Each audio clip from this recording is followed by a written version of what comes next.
It's me, your favourite Leith. Oi! Mum's Favourite Leith? Mum's cleaning her glasses. Because it was pointed out to me the other day that my glasses were dirty on a live, so just making sure they're clean. Mm-hmm. Not that is that better? Do I look smart now? So welcome to Sunday. Happy Sunday. You've got both of us. No, she's not nearly taller than me. That's why, you know how I have tall hair? That's why. So I stay taller than that one. So I thought we'd do a different Q&A today with this one and me. So just like a couple of questions each. She doesn't know what I'm going to ask and I don't know what she's going to ask me. I have to ask you questions. Yes. Oh, I didn't tell her that bit. I only just made that bit up. What happens when I get to this time of night, Elodie, and I go, I haven't done my live? You normally go, I don't want to do it today. Should I? I have to. And then you go, is it okay if I don't wear a bra? I should wear a bra. And then... Don't tell her. Yes, occasionally I think, do I need to put a bra on? Yeah, I do need to put a bra on. I can't believe you're not meant to give away those kind of secrets. So there's so much going on at the moment. So we've been stuck at home together because it's terrible. We don't like each other for a couple of weeks now, haven't we? Yeah, 2 weeks. 2 weeks. And how is online education going? Not great. What's good and what's bad? Most of it not great. Really? Yeah. Oh. They give us more work while we're at home. I don't get it. Really? Yeah. Is it harder? Yeah. Okay, she's normally a lot more talkative than this. Pretend it's like a drama class. It's night.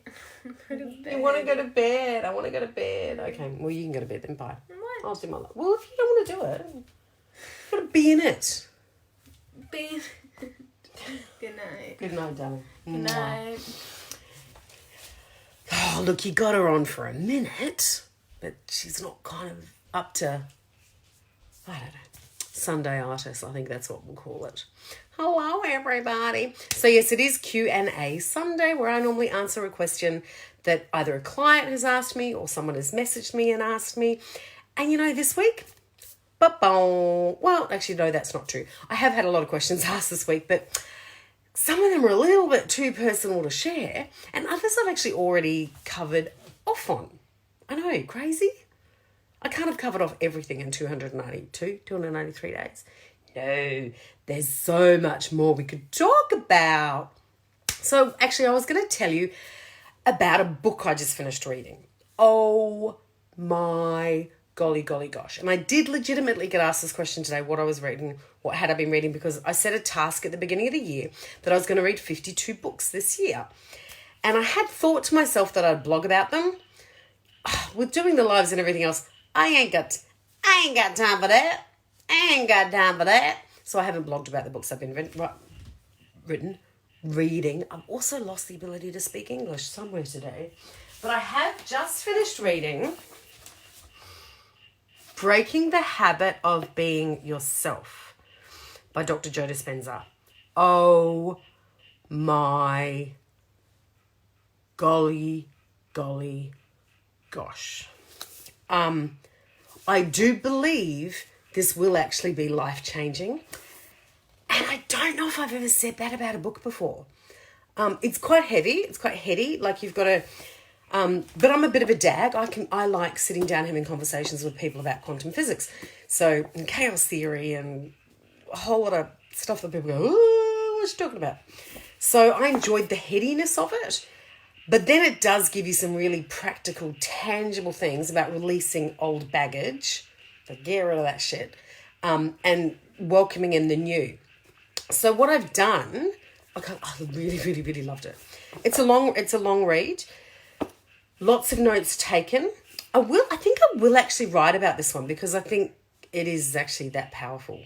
Yeah, I think it is. I might kind of dumb it down and I mean no disrespect to anybody, but you know what I mean, chunk it down into the bits I actually got out of it. So why do I believe it's life-changing?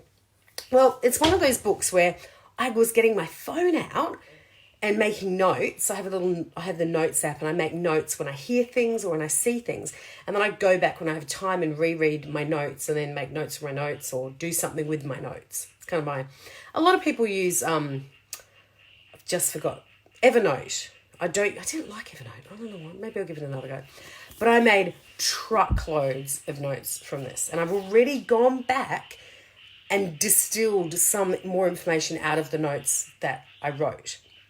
And then a few days ago, so the 3rd, so when there were 28 days left in April, I actually also bought the meditations that he takes you through in this book. Because as I've explained to you before, crapola I can't even say it. Meditator. I'm terrible at it. I need someone to near my brain while I'm meditating. Otherwise, I'm all over the shop. So he has this practice. It's right towards the end of the book. It's section 3 and 4, where it is literally the part about getting rid of the old stuff and putting in the new stuff, where you do these big meditations. And literally the first week, every day, it's like 20 to 40 minutes I do the water rising meditation, which is so cool. You sit there, and I used to meditate lying down, but I've started sitting up, and he definitely says sit up. So you sit there, straight back, eyes shut, hands on your legs, and you do these deep breathing exercises as you feel a sensation of water covering you. And if you've watched any of these lives, you know I'm an absolute water baby. So that I literally can feel that water coming all over me, and I'm like, just like Dunsky. And when it's over, I'm like, oh, it's not over. I'm really actually getting into it, which is so cool. For me, even though I meditate, that is a really, really big deal. Now, I did look today. It is on Audible. For those of you that don't like reading chunky books, grab the Audible version. I do a combo. I do Audible and I do other books, paperbacks or hardbacks, whatever they happen to be. But this one I did actually read because I could highlight and do stuff like that. But I think what I might actually do, because I want to give it another go, is do the Audible version. I'm not sure if he reads it or not, but watch this space. So for 4 weeks, I'm going to do this meditation. So each week you have to do another aspect of the meditation. By the time you get to week 4, which will be the end of April, I'll be like in the bag. I will have that. What he questions you to do, and this, I'm going to do a live on this whole section actually, is to think of the one emotion, feeling that has held you back so much that you want to get rid of. And it was so clear to me. It was like, bang. And then the reasoning of that emotion and the things that emotion, because each emotional feeling is layered. So you might feel happy, for example. And with happy, you then feel energetic. You then feel healthier. You then feel more ambitious. There's all these other things. So, but there's one overriding, and the same for a negative emotion. So you feel angry, there might be resentment, there might be hurt, there might be guilt, there might be frustration, like a whole lot of other emotions that go with it. So it's about unpacking those and getting to the number one that you got to get rid of. And that was like, kapow for me, lightning bolt. Anyway, that's me rabbiting on enough for a Sunday night. I hope you are all well. Hope you got to enjoyed seeing Elodie for like that smidgen of a second she was there. And yes, my answer to the question I've been asked this week about what I'm reading is Breaking the Habit of Being Yourself. And then I just started, actually on Audible, a book by Jessica Heron, who started the company Stella and Dot. Fabulous woman, amazing visionary. And that one I am doing on Audible while I walk around. Not sure what the next paperback or hardback one I might do. I'm looking through my bookcase going, what haven't I read? I got given a couple of books recently by people I actually know, so maybe I'll read one of their books. You'll never know. Happy Sunday, guys. Have a lovely night, and I will see you all tomorrow. Bye.